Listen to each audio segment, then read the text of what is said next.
বন্ধুরা, ভূগোল ও পরিবেশে তোমাদের স্বাগত। তাহলে আজকের আলোচনা শুরু করা যাক।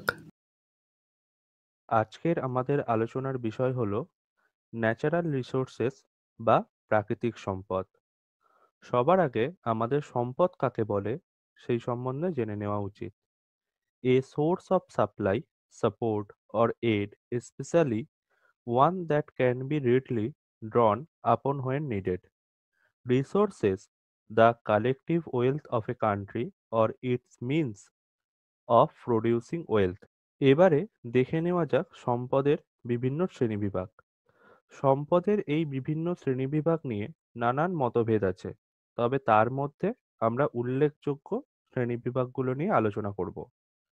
প্রথমত, সম্পদের সৃষ্টির উপাদানের ভিত্তিতে প্রাকৃতিক সম্পদ, অর্থাৎ প্রকৃতি থেকে যে সমস্ত সম্পদ আমরা আহরণ করে থাকি তাদেরকে বলা হয় প্রাকৃতিক সম্পদ, যেমন কয়লা, খনিজ তেল ইত্যাদি। পরবর্তী আসছে মানবিক সম্পদ, অর্থাৎ যে সমস্ত সম্পদ মনুষ্য দ্বারা সৃষ্টি হয়, অর্থাৎ শিক্ষা, জ্ঞান, এই সমস্ত সম্পদগুলোকে বলা হয় মানবিক সম্পদ। পরবর্তী অবস্থান অনুসারে সম্পদকে আবার দুটি ভাগে ভাগ করা যায়। একটি হচ্ছে আঞ্চলিক সম্পদ, অর্থাৎ কোনো একটি নির্দিষ্ট অঞ্চলের মধ্যে যদি সম্পদ পাওয়া যায় তাহলে সেই সম্পদকে সেই অঞ্চলের সম্পদ বলা হয় অথবা আঞ্চলিক সম্পদ বলা হয়। আবার সর্বত্র ব্যাপী সম্পদ, অর্থাৎ যে সমস্ত সম্পদ পৃথিবীর সমস্ত জায়গায় পাওয়া যায়, অর্থাৎ পৃথিবীর সর্বত্রভাবে ছড়িয়ে আছে, সেই সমস্ত সম্পদকে সর্বত্র ব্যাপী সম্পদ বলা হয়। যেমন এক্ষেত্রে বায়ু, জল ইত্যাদি। পরবর্তী জৈব বৈশিষ্ট্য অনুসারে সম্পদকে আবার দুটি ভাগে ভাগ করা যায়। একটি হচ্ছে জৈব সম্পদ, অর্থাৎ যে সম্পদের জৈব বৈশিষ্ট্য লক্ষ্য করা যায় তাকে জৈব সম্পদ বলা হয়, যেমন কয়লা। আবার অজৈব সম্পদ, অর্থাৎ যে সম্পদের অজৈব বৈশিষ্ট্য লক্ষ্য করা যায় বা জৈব বৈশিষ্ট্য লক্ষ্য করা যায় না তাদেরকে বলা হয় অজৈব সম্পদ, যেমন ইট, এটা একটা অজৈব সম্পদ।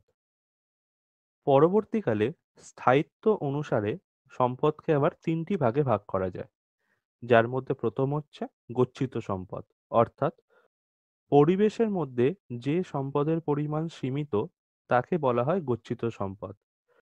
সাধারণত ব্যবহার করার ফলে এই সম্পদের পরিমাণ একদা নিঃশেষ হয়ে যাবে, যেমন কয়লা। পরবর্তী আসছে প্রবাহমান সম্পদ, পরিবেশে যে সম্পদের পরিমাণ অফুরন্ত, অতিরিক্ত ব্যবহার করার ফলেও সম্পদের পরিমাণ কোনোদিনই শেষ হবে না, সেই সমস্ত সম্পদকে বলা হয় প্রবাহমান সম্পদ, যেমন বায়ু, জল ইত্যাদি।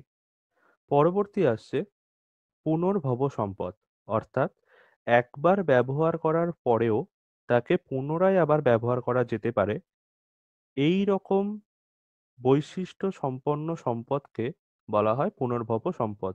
যেমন আমরা উদাহরণ দিতে পারি কাগজ। কাগজ কিন্তু একবার ব্যবহার করার পরেও তাকে নানান প্রক্রিয়া বা কৌশলের মাধ্যমে পুনরায় ব্যবহার করা যেতে পারে। পরবর্তী আসছে মালিকানার ভিত্তিতে সম্পদকে চার ভাগে ভাগ করা যায়। প্রথম হচ্ছে ব্যক্তিগত সম্পদ, অর্থাৎ যে সম্পদকে আমরা নিজের বলে দাবি করতে পারি তাকে বলা হয় ব্যক্তিগত সম্পদ, যেমন প্রপার্টি। প্রপার্টি সম্পূর্ণরূপে আমাদের নিজেদের হয়, সেই জন্য সেটি হচ্ছে আমাদের ক্ষেত্রে ব্যক্তিগত সম্পদ। পরবর্তী হচ্ছে সামাজিক সম্পদ, অর্থাৎ সমাজের মধ্যে যে সম্পদের অস্তিত্ব লক্ষ্য করা যায় তাকে বলা হয় সামাজিক সম্পদ, যেমন ক্লাব, খেলার মাঠ ইত্যাদি। পরবর্তীকালে আসছে জাতীয় সম্পদ, অর্থাৎ কোনো সম্পদকে যখন আমরা দেশের বলে গণ্য করে থাকি তখন তাকে বলা হয় জাতীয় সম্পদ। এবং এরপরে আসছে আন্তর্জাতিক সম্পদ, অর্থাৎ সারা বিশ্বের কাছে যখন কোনো একটি বস্তু সম্পদ রূপে গণ্য হয় তখন তাকে বলা হয় আন্তর্জাতিক সম্পদ, যেমন ওজোন স্তর হচ্ছে আন্তর্জাতিক সম্পদ। পরবর্তীকালে বোধগম্যতা অনুসারে সম্পদকে দুটি ভাগে ভাগ করা যায়। একটি হচ্ছে বস্তুগত সম্পদ, অর্থাৎ যে সম্পদকে আমরা স্পর্শ করতে পারি সেই সমস্ত সম্পদকে বলা হয় বস্তুগত সম্পদ। যেমন কয়লা, জল এগুলো সবই কিন্তু বস্তুগত সম্পদ। আবার অবস্তুগত সম্পদ বলতে বোঝায় যেই সমস্ত সম্পদকে আমরা স্পর্শ করতে পারি না কিন্তু অনুভব করতে পারি, সেই সমস্ত সম্পদকে অবস্তুগত সম্পদ বলা হয়। যেমন শিক্ষা, জ্ঞান, ত্যাগ এই সমস্ত পরিস্থিতিগুলোকে সর্বদা অনুভব করতে হয়, কখনোই এগুলোকে স্পর্শ করা যায় না।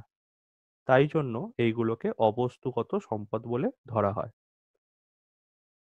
পরবর্তীকালে আসছে renewable resources. A renewable resource is a resource which can be used repeatedly and replaced naturally. অর্থাৎ প্রকৃতিতে যা অফুরন্ত, যা অতিরিক্ত ব্যবহারেও নিঃশেষ হয়ে যায় না এবং ব্যবহারের পরে তাকে পরিবেশে পুনরায় ফিরিয়ে আনা সম্ভব, তাকে পূরণশীল বা নবীকরণযোগ্য সম্পদ বলে। এক্ষেত্রে উদাহরণ হিসাবে আমরা জানতে পারি solar energy, hydro energy, wind energy ইত্যাদি। পরবর্তী আসছে নন renewable resources. A non-renewable resource, also called a finite resource, is a resource of economic value that cannot be readily replaced by naturally means at a quick enough pace to keep up with consumptions. An example is carbon-based fossil fuel, অর্থাৎ প্রকৃতিতে যা অফুরন্ত নয়, যা অতিরিক্ত ব্যবহারে নিঃশেষ হয়ে যায় এবং তাকে ব্যবহারের পরে পরিবেশে পুনরায় ফিরিয়ে আনা সম্ভব নয়, তাকে অপূরণশীল বা অনবীকরণযোগ্য সম্পদ বলে। এক্ষেত্রে উদাহরণ হিসাবে আমরা অয়েল, কোল, ন্যাচারাল গ্যাস এইগুলোর কথা বলতে পারি। পরবর্তী আসছে ভূমির অবনমন বা ল্যান্ড ডিগ্রেডেশন। কোনো প্রাকৃতিক বা অপ্রাকৃতিক কারণে যদি ভূমির গুণগত মান নষ্ট হয়ে যায় অথবা ভূমির উর্বরতা লোপ পেয়ে যায়, তাহলে সেই প্রকার বৈশিষ্ট্যকে বলা হয় ভূমির অবনমন বা ল্যান্ড ডিগ্রেডেশন। এই ভূমির অবনমন নানা কারণে ঘটে থাকে, যার মধ্যে উল্লেখযোগ্য হলো জলবায়ুর পরিবর্তন। অর্থাৎ এই যে বিশ্বব্যাপী উষ্ণায়ন ঘটছে বা খরা তৈরি হচ্ছে, এই সমস্ত কারণে কিন্তু ভূমির মধ্যেকার বা মৃত্তিকার মধ্যেকার ময়েশ্চার বা আর্দ্রতা কমে যায়, যার ফলে কিন্তু ভূমির গুণগত মান কমে যায়। যদি কৃষিক্ষেত্রে প্রচুর পরিমাণে জলসেচ করা হয় বা প্রচুর পরিমাণে রাসায়নিক সার প্রদান করা হয়, তাহলেও কিন্তু এই ভূমির অবনমন ঘটে। যদি অতিরিক্ত হারে পশুচারণ করা হয় বা বৃক্ষচ্ছেদন করা হয়, তাহলেও কিন্তু এই ভূমির অবনমন ঘটে। এছাড়াও যদি অতিরিক্ত পরিমাণে ভৌমজল উত্তোলন করা হয় বা প্রচণ্ড পরিমাণে গচ্ছিত সম্পদ আহরণ করা হয়, তাহলেও কিন্তু এই ভূমির অবনমন ঘটে থাকে। এবার দেখে নেওয়া যাক এর ফলাফলগুলি কি কি। মৃত্তিকা ক্ষয় হয়, ভূমিধস ঘটে, মরুভূমির সৃষ্টি হয়, ভৌম জলতল আরও নিচে নেমে যায়, বনজ সম্পদের বিনাশ ঘটে, শস্য উৎপাদনের হার কিন্তু দিন দিন কমেই যায়। এবারে দেখে নেওয়া যাক এই ভূমির অবনমনকে কিভাবে আমরা নিয়ন্ত্রণ করতে পারি। এক্ষেত্রে আমাদের সামাজিক পুনঃসৃজন করতে হবে, কৃষিক্ষেত্রে গাছ লাগাতে হবে, বিজ্ঞানসম্মত উপায়ে আমাদের কৃষিকাজ করতে হবে, অতিরিক্ত ভৌমজল আহরণ করা যাবে না, অতিরিক্ত পশুচারণ করা যাবে না। যদি কোনো এলাকায় ভূমির অবনমনের নানান বৈশিষ্ট্যগুলি ফুটে ওঠে, তাহলে তাকে সবার আগে সংরক্ষণ করতে হবে। এই কার্যগুলি সম্পাদনের মাধ্যমে আমরা কিন্তু ভূমির অবনমনকে অনেকটাই কন্ট্রোল করতে পারি। পরবর্তীকালে আসছে সয়েল ইরোশন বা মৃত্তিকা ক্ষয়। সবার আগে আমাদের জেনে নিতে হবে মৃত্তিকা ক্ষয় কাকে বলে। কোনো প্রাকৃতিক বা অপ্রাকৃতিক কারণে কোনো মৃত্তিকা এক জায়গা থেকে অন্য জায়গায় স্থানান্তরিত হলে, অর্থাৎ ক্ষয় হলে তখন যে পরিস্থিতির সৃষ্টি হয় তাকে বলা হয় মৃত্তিকা ক্ষয়।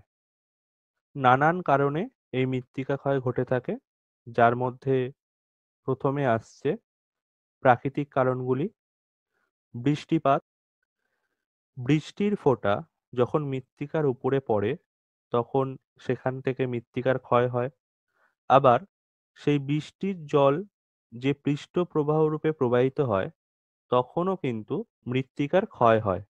এছাড়া ভূমির অতিরিক্ত ঢাল হলে পৃষ্ঠ প্রবাহের গতিবেগও বেশি হবে, তখনও কিন্তু মৃত্তিকার ক্ষয় বৃদ্ধি পাবে।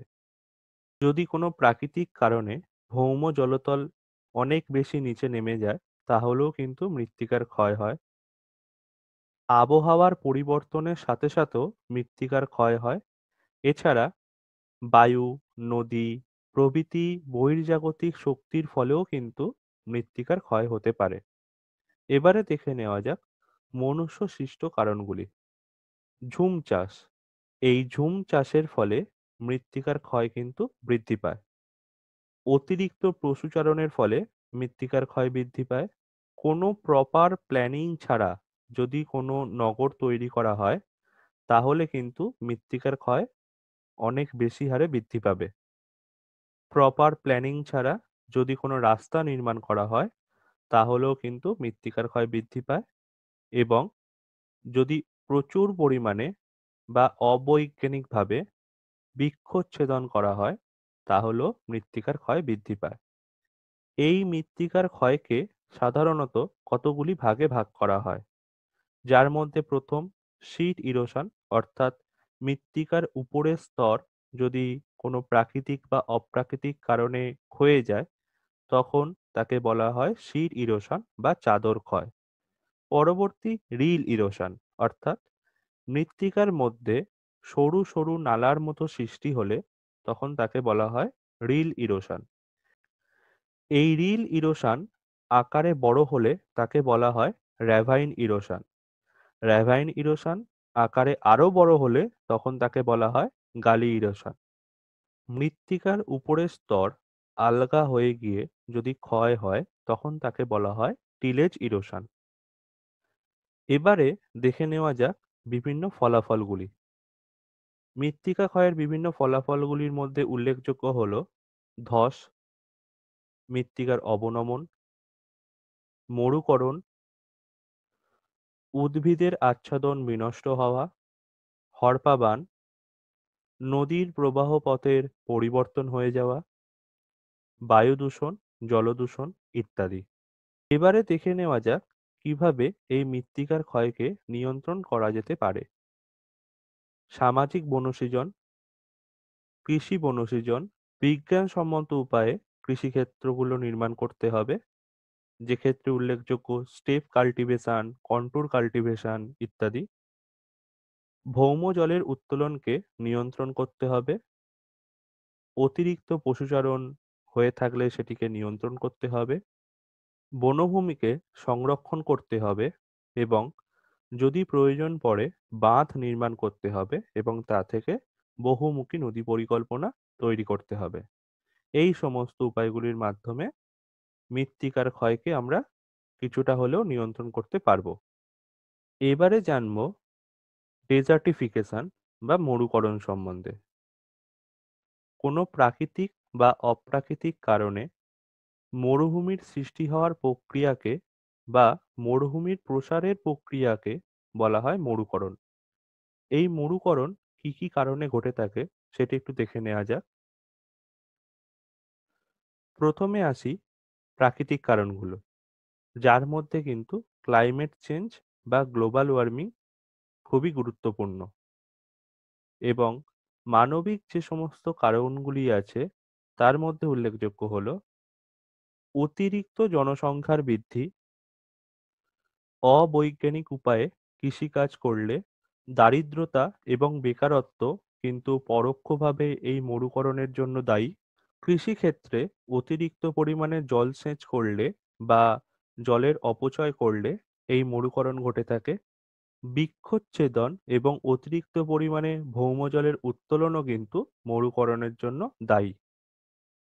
এবারে দেখে নেওয়া যাক মরুকরণের বিভিন্ন ফলাফলগুলি কি কি। মরুকরণের যে সমস্ত ফলাফলগুলি আছে তার মধ্যে উল্লেখযোগ্য হলো খরা, বিশ্ব উষ্ণায়নের প্রবণতা আরো বেশি হারে বৃদ্ধি পাবে, বিশ্বব্যাপী জলচক্র ব্যাহত হবে, জীববৈচিত্র্যের বিনাশ ঘটবে এবং লবণাক্ততার পরিমাণ বৃদ্ধি পাবে। এবারে দেখে নেওয়া যাক কিভাবে আমরা নিয়ন্ত্রণ করতে পারি। আমাদের জলের সংরক্ষণ করতে হবে, বৃষ্টির জলকে ধরে সংরক্ষণ করতে হবে, সামাজিক বনসৃজন করতে হবে, কৃষিক্ষেত্রে গাছ লাগাতে হবে, বিজ্ঞানসম্মত উপায়ে কৃষিক্ষেত্র করতে হবে, সম্পদের সংরক্ষণ করতে হবে এবং বনজ সম্পদের সংরক্ষণ করতে হবে। এবারে দেখে নেওয়া যাক use and over exploitation of surface and ground water বা ভূপৃষ্ঠস্থ ও ভৌম জলের অতিরিক্ত ব্যবহারের কি কি ফলাফল হতে পারে, যাদের মধ্যে উল্লেখযোগ্য হল আর্সেনিক পলিউশন, ভূমির ক্ষয় এবং ভূমির অবনমন, বাস্তুতন্ত্রের ওপর ক্ষতিকারক প্রভাব, মরণশীলতা, ভৌম জলস্তর নিচে নেমে যাওয়া এবং জলদূষণ। এই সমস্ত ফলাফলগুলি সাধারণত ঘটে থাকে। এবারে দেখে নেওয়া যাক বন্যা। বন্যা কাকে বলে তার আগে আমাদের জানতে হবে কোনো প্রাকৃতিক বা অপ্রাকৃতিক কারণে কোনো অঞ্চল যদি জলমগ্ন অবস্থায় থাকে এবং সেই অঞ্চলে বসবাসকারী সাধারণ জনগণের স্বাভাবিক জীবনযাপন ব্যাহত হয়, তখন সেই পরিস্থিতিকে বন্যা বলে ধরা হয়। এবারে দেখে নেওয়া যাক বন্যার বিভিন্ন কারণগুলি, যার মধ্যে প্রাকৃতিক কারণগুলির মধ্যে পড়ে অতিবর্ষণ বা অতিরিক্ত হারে বরফের গলন, বজ্রবিদ্যুৎ সহ ঝড় বৃষ্টি, ভূমিধস, অগ্ন্যুৎপাত এবং মনুষ্যসৃষ্ট কারণগুলির মধ্যে অন্যতম হল ভূমির ব্যবহারের পরিবর্তন, অতিরিক্ত নগরায়ন, অবৈজ্ঞানিকভাবে গঠিত বিভিন্ন বাঁধ এবং দারিদ্রতা। বন্যার বিভিন্ন ফলাফলগুলির মধ্যে উল্লেখযোগ্য হল জীববৈচিত্র্যের বিলুপ্তি, মৃত্যু, কৃষিক্ষেত্রে বিভিন্ন লোকসান, অর্থনৈতিক দিক থেকে লোকসান, ভৌম জলের দূষণ, জলবাহিত বিভিন্ন রোগের সৃষ্টি যেমন কলেরা, সম্পত্তির ধ্বংস ইত্যাদি। এবারে দেখে নেওয়া যাক কিভাবে আমরা বন্যাকে নিয়ন্ত্রণ করতে পারি। আমাদের প্রচুর পরিমাণে গাছ লাগাতে হবে, সাধারণ জনগণকে সচেতন করতে হবে, যে সমস্ত ভয়ানক দুর্ঘটনাগুলি প্রকৃতির তথা মানব জাতির বিভিন্ন সম্পদের হানি ঘটায়, সেই সমস্ত ঘটনাগুলিকেই দুর্যোগ বা বিপর্যয় বলা হয়ে থাকে। এক্ষেত্রে তিনটি উপায়ে নিয়ন্ত্রণ করে থাকি, যার মধ্যে প্রথম পড়ে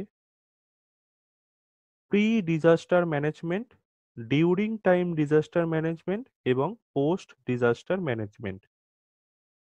এক্ষেত্রে যদি আমরা বন্যার উদাহরণ দিয়ে বলে থাকি, তাহলে বন্যা হওয়ার আগে আমরা কি কি পদ্ধতি অবলম্বন করতে পারি।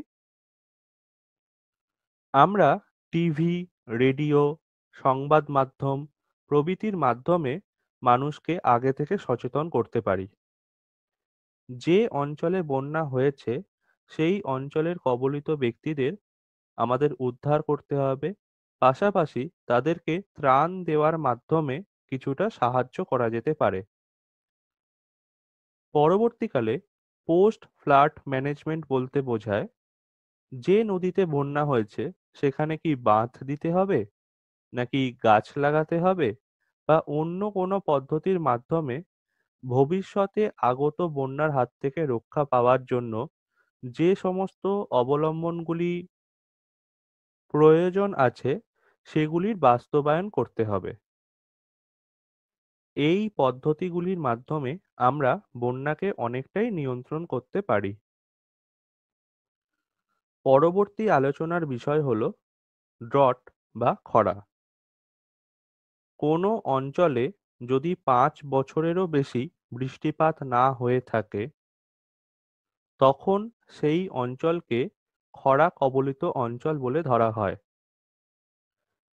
আইএমডি বা ইন্ডিয়ান মেটেরিওলজিক্যাল ডিপার্টমেন্টের দেওয়া সংজ্ঞা অনুযায়ী কোনো অঞ্চলে বাৎসরিক গড় বৃষ্টিপাতের যদি 25% কম বৃষ্টিপাত হয়ে থাকে, তখন সেই অঞ্চলকে খরা কবলিত অঞ্চল বলে ধরা হয়। এবারে দেখে নেওয়া যাক কি কি কারণে সাধারণত খরা হয়ে থাকে। প্রাকৃতিক কারণের মধ্যে উল্লেখযোগ্য হল জলবায়ু, বিশ্ব উষ্ণায়ন, বৃষ্টিপাতের হার কম এবং এল নিনো। এই এল নিনোর ফলে আমাদের ভারতবর্ষে কিন্তু খরার প্রবণতা বাড়ে, কারণ এল নিনো যে সমস্ত বছরগুলিতে ঘটে থাকে, সেই সমস্ত বছরগুলিতে মৌসুমী বায়ু সঠিক সময়ে প্রবেশ করতে পারে না, ফলে সঠিক সময় বর্ষাকাল আসতে পারে না। সেই কারণে খরা হওয়ার প্রবণতা কিন্তু বৃদ্ধি পায়। মানবিক কারণগুলির মধ্যে উল্লেখযোগ্য হল জনসংখ্যার অত্যধিক চাপ, কৃষিক্ষেত্রে অতিরিক্ত কৃষিকাজ করা, বৃক্ষছেদন করা এবং বিশ্বায়ন ইত্যাদি। এই খরার বিভিন্ন ফলাফলগুলি দেখে নেওয়া যাক। উষ্ণতার পরিমাণ বৃদ্ধি পায়, ফলে গ্লোবাল ওয়ার্মিং হয়। মরণশীলতা এবং অসুস্থতার পরিমাণ বৃদ্ধি পায়। বৃষ্টিপাতের পরিমাণ হ্রাস পায়। মৃত্তিকার অবনমন বা মৃত্তিকার ক্ষয় বৃদ্ধি পায়। ভৌম জলতল নিচে নেমে যায় এবং জনসংখ্যা ক্রমান্বয়ে বৃদ্ধি পায়। এবারে এই খরাকে কিভাবে আমরা নিয়ন্ত্রণ করতে পারি সেগুলো দেখে নেওয়া যাক। আমাদের প্রচুর পরিমাণে গাছ লাগাতে হবে। অতিরিক্ত পশুচারণকে নিয়ন্ত্রণ করতে হবে। বিজ্ঞানসম্মত উপায়ে কৃষিক্ষেত্র করতে হবে। বৃষ্টির জল সংরক্ষণ করতে হবে। এছাড়া জলের অপচয়ও রোধ করতে হবে এবং সামগ্রিক জনগণকে সচেতন করতে হবে। এবারে দেখে নেওয়া যাক শক্তি সম্পদ বা energy resources. Energy resources are the opportunities an area offers to generate electricity based on its natural conditions and circumstances. Some of these energy resources are obvious. An area might contain coal, oil, wood, or gas, but others, like renewable resources such as wind, solar, hydroelectricity, and wave power, are not so obvious. They are based on the natural weather patterns and features of an area. এই শক্তি সম্পদকে দুটি ভাগে ভাগ করা যায়, যার মধ্যে প্রথম হলো চিরাচরিত শক্তি, অর্থাৎ যে সমস্ত শক্তির ব্যবহার পৃথিবীতে প্রচুর পরিমাণে ঘটে থাকে, সেই সমস্ত শক্তিকে বলা হয় কনভেনশনাল এনার্জি বা চিরাচরিত শক্তি, যার মধ্যে উল্লেখযোগ্য হল অয়েল, কোল, ন্যাচারাল গ্যাস ইত্যাদি। তবে এক্ষেত্রে এর কিছু পরিবেশের ওপর ক্ষতিকারক প্রভাব লক্ষ্য করা যায়, যার মধ্যে অন্যতম হল পরিবেশের দূষণ, বিশ্ব উষ্ণায়ন, বায়ু দূষণ, মৃত্তিকা দূষণ, জল দূষণ এবং জীববৈচিত্র্যের ওপর ক্ষতিকারক প্রভাব ইত্যাদি। অপরটি হল নন কনভেনশনাল এনার্জি বা অচিরাচরিত শক্তি। সাধারণতভাবে পৃথিবীর মধ্যে যে সমস্ত শক্তিগুলো প্রচুর পরিমাণে ব্যবহার করা হয় না, সেই সমস্ত শক্তিকে অচিরাচরিত শক্তি বলা হয়, যার মধ্যে উল্লেখযোগ্য হল geothermal energy, solar energy, hydro energy, wind energy ইত্যাদি। এগুলোকে ইকো ফ্রেন্ডলি এনার্জিও বলা হয়ে থাকে, কারণ পরিবেশের ওপর এদের কোনো ক্ষতিকারক প্রভাব পড়ে না। আশা করছি এই ছোট্ট ভিডিওটির মাধ্যমে আমি তোমাদের ন্যাচারাল রিসোর্স বা প্রাকৃতিক সম্পদের এই যে বিষয়গুলি আছে সেগুলো সম্বন্ধে বোঝাতে পেরেছি। Thank you so much. বন্ধুরা, আরও এরকম ইন্টারেস্টিং ভিডিও পেতে ভূগোল ও পরিবেশ চ্যানেলটিকে সাবস্ক্রাইব করো, শেয়ার করো এবং লাইক করো। Thank you. Visit again.